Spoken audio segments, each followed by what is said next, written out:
This is Lisa Miller and Associates, Florida Insurance Roundup, your podcast on the people, issues, and regulations shaping Florida's insurance market. Now, here's Lisa Miller. Welcome, friends. Recent news stories have trumpeted that the state-created Citizens Property Insurance Corporation last year paid only half its claims, the worst rate among carriers, which is only half the story. Today on the Florida Insurance Roundup, we're going to tell the other half of the story. As Paul Harvey used to say, the rest of the story. These news stories have emerged mere weeks after two devastating hurricanes, Helene and Milton, struck our beautiful state here in Florida. While asking about an insurance company's number of open claims and closed claims, with and without payment, are always legitimate questions, the innuendo that's going around in the media space is that there is a suspicion that Citizens is trying to cheat its customers. And now forces are trying to extend that innuendo to Florida's private property insurance market companies. In my opinion, that's just plain dishonest and unfair. The man behind these stories is Dr. Martin Weiss, founder of Weiss Ratings, a Palm Beach Gardens-based ratings agency. We invited Dr. Weiss to be on today's program, but he declined, citing a scheduling conflict. However, we have sound bites of what he said and his quotes in the newspaper stories. We'll share these with you and the response from Citizens Property Insurance President and CEO Tim Serio. And it is my privilege today to introduce you to Locke Burt here on the Florida Insurance Roundup for today's podcast. He is the CEO and chairman of Security First Insurance Company and has been a client of mine for almost 10 years. Security First is one of nearly 50 Florida-based property insurance companies with about 135,000 policies. Locke served in the Florida Senate for 12 years, where he helped write the laws that created Citizens Property Insurance Corporation and the Florida Hurricane Cat Fund. After leaving public office, Locke established Security First Insurance Company, and in the 20 years since he's had his doors open, he's become a recognized, respected insurance industry leader and a staunch defender of Florida's private property insurance market, which equates to an environment that is best for all insurance consumers. Locke, welcome to the show. Lisa, thanks. It's great to be here and join you in trying to set the record straight on some of the facts that are in the press. Thank you so much, Locke. So I think we should just dig in. In November, about a month or so ago, Dr. Weiss shared with the news media that he'd reviewed Citizens Property Insurance 2023 annual financial statement that was filed with the National Association of Insurance Commissioners, commonly called the NAIC. He said he found that Citizens didn't pay a tad more than half of its 2023 claims, 50.4% to be precise. Dr. Weiss said that was worse than any private insurance company's no-pay rate. And he told the Tampa Bay Times, quote, "For them," which he meant Citizens, "to be at the very top of the range is unforgivable." Here is Dr. Weiss on WPTV in Palm Beach County with reporter Matt Chesney. So just every which way we sliced and diced the data showed that Citizens was at the top of the list in terms of the pace of claims denial. Further, Dr. Weiss then opined on television why he thinks that is. One factor that we believe is probably playing a role is a deliberate strategy to reduce their liabilities for whatever reason. I was at the Citizens Property Insurance Board of Governors meeting on December 4th, and I listened intently to its president and CEO, Tim Serio, who answered that last accusation. It's critical to just point out that, we are the state-created, not-for-profit insurer of last resort. We have no financial incentive to not pay claims, zero. In fact, to the contrary, I would argue that as a government entity operating in the sunshine, having a board of governors appointed by and accountable to the governor, the CFO, the Speaker of the House, the President of the Senate, and because I and my leadership team serve at the pleasure of this board, we have every incentive to pay valid claims, the valid claims of our policyholders as promptly as possible. And finally, I think it's important to remember that citizens, we are subject to rigorous, statutorily mandated scrutiny. We are the most highly regulated insurance company in Florida. We are one of the most regulated in the United States. As a former Florida deputy insurance commissioner, I can attest to that fact, and I applaud Tim Serio for setting the record straight. Locke, do you believe Citizens has a financial incentive not to pay claims? Absolutely not. It's a publicly owned entity. For the first 3 months of this year, they've made $500 million. They've got $5.6 billion in surplus funds. The employees that work at Citizens have absolutely no incentive not to pay claims that are legitimate. That's what I thought. And many of you listening to this podcast are insurance professionals. Anyone that calls themselves an insurance professional, including Dr. Weiss, knows there are several reasons why claims are closed without payment. So let's take a moment to mention the big three for our listeners who are insurance consumers, especially as it pertains to Citizens. Locke, why don't you go through the top 3 reasons? Characterizing a claim that's closed for being under the insured's deductible is a bit disingenuous. The implication in the press articles is that the claim was denied, and the implication is that there wasn't a covered loss. That's not true. These are people who have a covered loss, and the insurance company recognizes that it's a covered loss, but the amount of the covered loss doesn't total the amount of the deductible that the consumer chose when they purchased the insurance policy. And let me add for our listeners that the deductible is the amount the policyholder has to pay first before the insurance company begins paying. And, remember, policyholders sit with their agent and they choose their deductible with some as high as 10%. And we encourage our agent listeners to make sure that they explain to their customers what a 10% deductible means in real dollars. When I was in the legislature, we made the conscious decision to give consumers a choice. They can have a deductible as low as $500 or as high as 10% of the value of their home. It's their choice. Thank you for that explanation, Locke. Here's Citizens President and CEO Tim Serio again. There's a very huge difference between a claim denial and a claim closed or placed in a closed status without payment. A claim can be placed in a closed status without payment even when there is coverage. For instance, a claim may be valid, but the damage was below the policyholder's hurricane deductible. And keep in mind that our policyholders at Citizens have the ability to select higher deductibles than offered by some private market insurers.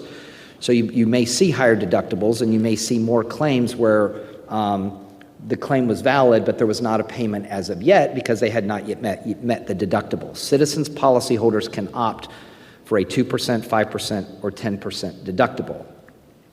In claims where the damage does not meet the deductible, Citizens we encourage our policyholders to go ahead and file their claim so that if they suffer damage in subsequent storms, they'll have a better shot of meeting their annual deductible because the claims are aggregated. And we do this quite simply because it's the right thing to do for our policyholders. Locke, can you give me another reason why a claim is closed without payment? Well, surprisingly enough, there are duplicate claims. The insured can report a claim, and the insured's agent can report a claim. So one of those claims has to be closed without payment. And that's not stiffing anybody. We still have a legitimate claim that's handled in the normal fashion. Absolutely, Locke. And then would you address flood? And how does that play into a property insurance policy or not? Well, the normal homeowners policy in Florida does not cover flood.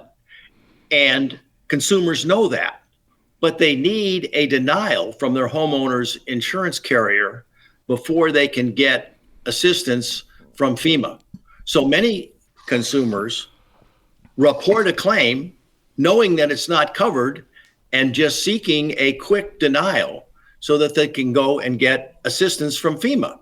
And that is a major reason in the recent hurricanes for claims that are, quote, denied without payment.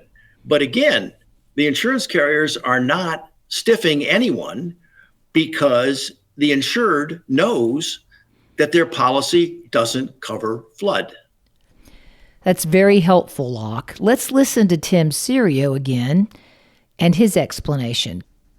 If their damage was clearly flood, it's important to recognize a lot of times those are really easy to process. And we had a discussion, I think, at the last board meeting where policyholders are interested, if it's flood only, they're interested in getting that denial as soon as possible because that's necessary for them to be able to pursue flood claims with the NFIP, the National Flood Insurance Program, or to obtain other assistance by FEMA. And in fact, we really did have a lot of policyholders asking us to do that, to expedite the denial so they could get it in hand and pursue claims with NFIP.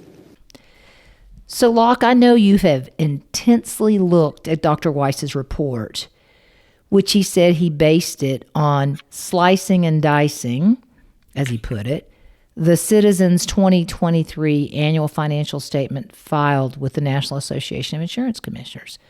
What is your perspective on this slicing and dicing? Well, it's very selective. If you go to the Weiss Ratings website, you will see a list of about 300 insurance companies where Weiss has calculated the non-payment rate. But if you read the small print, the website refers you to Schedule P, which is a part of the information we filed with the NAIC. And if you look at what he refers you to, you find out that he limits his analysis to claims that were reported in 2023 and closed in 2023. In the insurance business, we call that accident year statistics. And it's a very small percentage of the claims that are handled by an insurance company every year. I don't have any idea why Dr. Weiss believes that limiting his analysis to one accident year is appropriate or is a fair representation of how insurance companies are actually handling their claims on a day-to-day basis. Okay, and if you look at his website, Security First Insurance Company does a great job. We're number 7 on the list. We denied only 3% of our claims in accident year 2023. And contrary to what Dr. Weiss says, Citizens is not the worst company on the list. There are several that have higher denial rates. Lemonade, for example, has a denial rate of almost 60%. So my simple question is, why did he limit his analysis to claims that were opened and closed in 2023? I don't think that's a reasonable approach to someone who is looking for the facts on how claims are actually handled. A better approach is to look at calendar year statistics, which the Office of Insurance Regulation has, but unfortunately, they have not yet made those public. Thank you for that perspective, Locke, and for digging into the data that Dr. Weiss used. And before we get into a broader discussion, we should note that Citizens is taking heat as well for its closed claim without payments for the 2024 storms, Debbie, Helene, and Milton. And some news media have reported that Citizens has denied 77% of those claims from those storms, to which Tim Serio said at the December 4th board meeting, absolutely false. So what we've done for our listeners is we have updated figures directly from Citizens as of December 3rd, 2024, just a few days ago from when we recorded this podcast. Locke? For hurricanes Debbie, Helene, and Milton, Citizens has received a total of 73,530 claims. 63,187 of those claims have been closed. Of the 63,187 claims that have been closed by Citizens, only 5,730 claims were closed because the loss was not covered by the Citizens policies.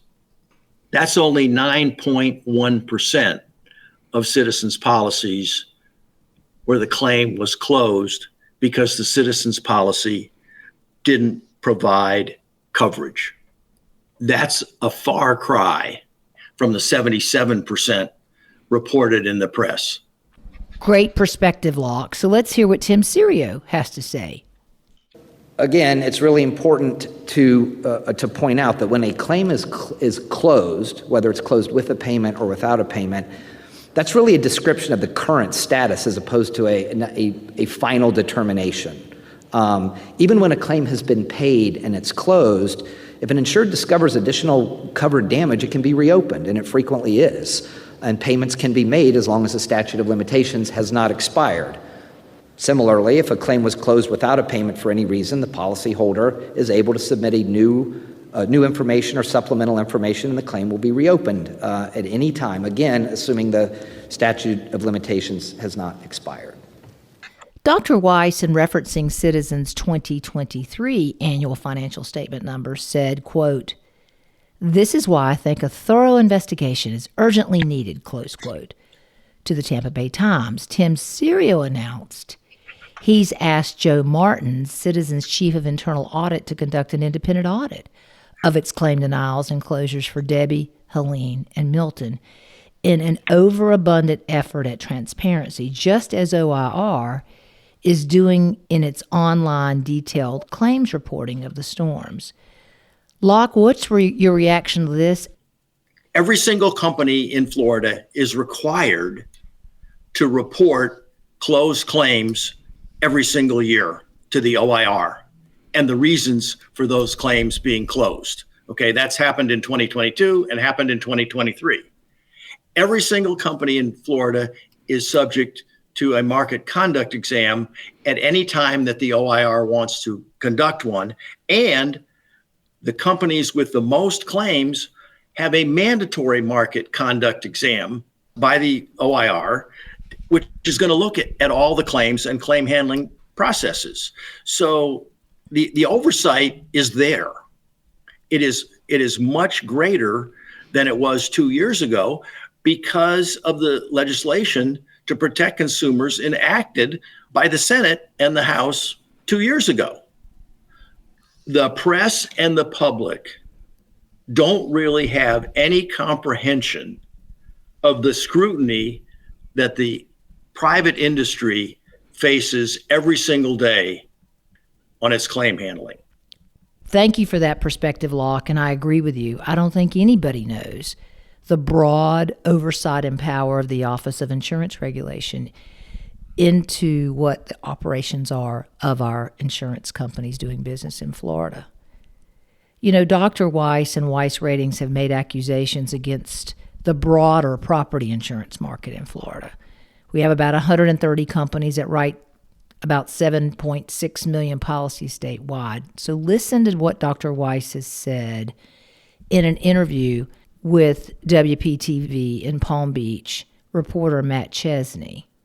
Some of the bigger providers in the state have denial rates close to 50%. So half of the claims are being denied. Weiss's accusations have gotten the attention of the Office of Insurance Regulation. The office issued a subpoena in October directing Dr. Weiss to show proof for the following statements he made on his Weiss Ratings website and to the media.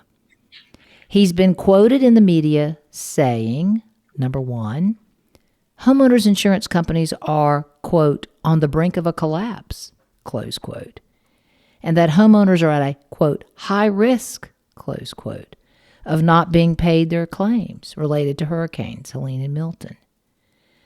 Number two, he actually pressed further when he was talking about the brink of collapse comment and said that was an understatement.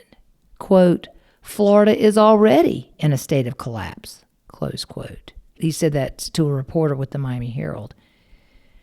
He talks about insurance companies, quote, stiffing customers, as quoted in the Miami Herald. And he said, quote, many private companies in Florida have been denying very high rates of claims, close quote, as reported on WPTV in Palm Beach County. He goes on to say that insurance companies are, quote, abusing their power to deny damage claims as a deliberate tactic to conserve cash and avoid bankruptcy, close quote, and that this should just be evident. And his reasoning? That insurance companies will often close claims, then pay out a settlement from a lawsuit later, indicating the claim was legitimate in the first place, as reported in the Miami Herald. Quote, he says, otherwise, why would they pay them out in the future? Close quote. And lastly, the South Florida Business Journal reported that, quote, hours before Hurricane Milton made landfall on October 9th, Dr. Weiss said it would be a natural disaster of historic dimensions, colliding with a man-made financial mess created by insurance companies and their regulators, close quote. The Miami Herald reported, quote, in 2006, Dr. Weiss's company paid $2.1 million to the SEC to settle claims that he misled subscribers about the performance of some investments. We should note that there are 6 companies recognized and regulated by the U.S. Securities and Exchange Commission that rate Florida property insurance companies. Weiss Ratings is not one of them.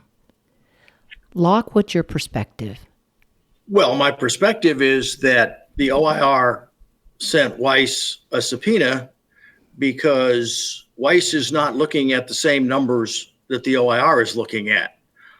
The NAIC got a certified financial statement from every Florida company on November 15th. If Dr. Weiss would have simply looked at those statements, he would have seen that a number of Florida companies are making money. And if they would have done that, what they would see is State Farm of Florida made $72 million. Castle Key made $29 million. Florida Penn made $45 million. HCI made $42 million. Heritage made 10. Does that sound like an industry that's on the verge of collapse? I think not. Oh, by the way, Citizens made $500 million in the first 9 months. Now, when I talk about all these net profits, that goes directly into claims paying capacity. Can you talk about that a little bit?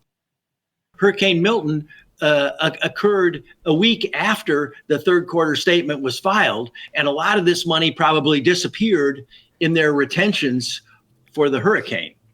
Okay, but you're not going to know the annual financial results until February 28th.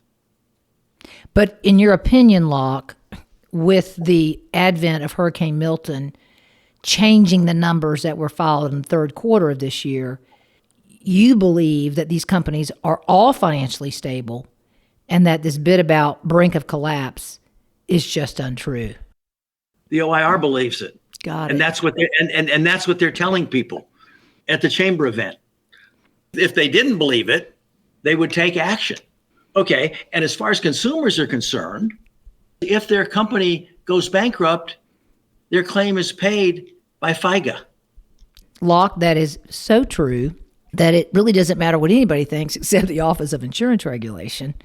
And I think they have their finger a little closer to the pulse than Weiss, who doesn't talk to any insurance company and simply looks at what's filed with the NAIC.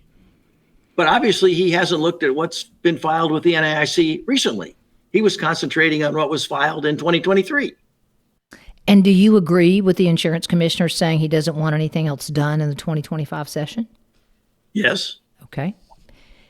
And that's because of the stability that we're seeing in the marketplace. We don't need to tinker anymore with it. Is that your thinking?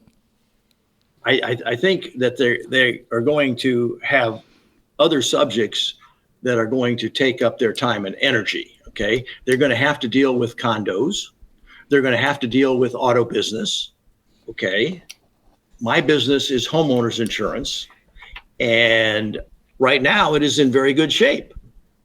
You know, Locke, critics fail to remind Florida policyholders of the enhanced safeguards that went with tort reform in December of 22 and then the 2023 passage of House Bill 7052, which is called the Insurer Accountability Act. And it increased the regulation of property insurance companies. The increased power of the OIR to look at affiliates, okay, to conduct more market conduct exams, to beef up staff. And we have to make a coverage decision in 60 days rather than 90 days. We have to respond to a consumer question on their claim within 7 days rather than 14 days. There's a huge number of changes to benefit consumers that was passed by the legislature at the same time they passed the legal reforms. For an insured that has a problem with a claim, they can call DFS, they can demand mediation. There are a number of things that they can do if they are unhappy with the way their claim has been handled. And of course, the final thing they can do is hire an attorney. There is nothing in Florida law that prohibits you from hiring an attorney if you believe that your claim has been underpaid or unfairly denied. Thank you for that explanation, Locke. Here's Citizens President and CEO Tim Serio again. The legislative reforms championed by the governor and the CFO brought us back from the brink. And I think, and I will tell you, part of the reason why I think it's so important that we do our best to clear the record and be transparent about our claims, how we're handling them, the success of the market, invite critique of our data, is because this fight is not going away. The 2025 session is around the corner. I'm sure every board member, we're interested in preserving these reforms. I know there are groups out there that are going to be very interested in rolling them back if we can. And that's why I think it's important we correct the record. I think we communicate with stakeholders, we communicate with the media. We need to be transparent about our data, but we need to encourage the media and others to ask questions about data being provided from the other side, because there are folks with a vested interest. And I've said this before, I'm a lawyer by training. I'm not critical of the plaintiff's bar. There's some really excellent plaintiff's lawyers out there who do a great job for their clients. Who I do criticize is the cottage industry of lawyers teamed up with contractors, teamed up with public adjusters who engage in fraudulent behavior and inflate claims. Those are the folks that may galvanize to try and roll back these reforms. And it's just going to be a fight, and we've got to not be afraid to join the issue in a transparent and communicative fashion. Indeed. This has been a very informative podcast, one of my favorites, actually, and I want to thank my guest, Locke Burt, CEO and Chairman of Security First Insurance Company, based in beautiful Ormond Beach. Locke, it's always great to get your reasoned perspective on what is actually the facts in what is what we call a challenging market. Thank you for being here. Glad to be part of your show. No one, including insurance companies, wants to see policyholders with rightful claims have their benefits denied. As I hope we've learned today, the facts and the reasons behind closing claims without payment don't justify the conclusion that something is wrong or that insurance companies are cheating their policyholders. We applaud our state regulators for investigating this false narrative relied on by some news media and some legislative policymakers, and I believe the truth will prevail. Of course, there are honest disputes over coverage and dollar values of claims. Sometimes mistakes are made, but there's a process in place to resolve these through a lot of different ways, and as Locke alluded, mediation with the Department of Financial Services and other remedies. Our recent Florida hurricanes, Helene and Milton, caused some pretty bad damage. I was in those areas. I saw the flood lines in Pinellas County, Treasure Island, Manatee, Siesta Key. so much flooding that is not covered under a homeowner's property insurance policy. That's why if you live in Florida, whether you're in a FEMA flood zone or not and your driver's license says Florida, you live in a flood zone. You need to buy flood insurance. In our podcast show notes, we'll have a link to the federal flood insurance program as well as Florida's growing list of private insurance companies offering increasingly competitive rates. We'll have links to the news stories and the bills and documents we've talked about in today's program, and we'd love to hear your perspective on the issues we've discussed today with our guest. What's your experience been? What can we do to improve Florida's property insurance market? I love to hear from our listeners. You can call us and leave your comment or question for our later reply on air right here on the Florida Insurance Roundup. The number to call is 850-388-8002. That's 850-388-8002. Or just drop me an email, Lisa Miller at lisamillerassociates.com. Please follow us, our Lisa Miller and Associates social media accounts, including LinkedIn, Facebook, and X. And be sure to hit like and follow on your favorite podcast platform so you won't miss a future episode. Please share it with your colleagues and friends on your own social media platforms. And I really want to stay in the know with you, and for you to stay in the know with us, go to our website, lisamillerassociates.com. You can sign up for our free newsletter and notifications of future podcasts. So with that, it's a wrap for this edition of the Florida Insurance Roundup. Thank you for being a part of it. Remember, at Lisa Miller & Associates, we have a passion for public policy and client success. I'm Lisa Miller. Until next time, stay safe. This has been Lisa Miller and Associates Florida Insurance Roundup, your podcast on the people, issues, and regulations shaping Florida's insurance market. For more information on today's program, please visit us on the web at www.lisamillerassociates.com.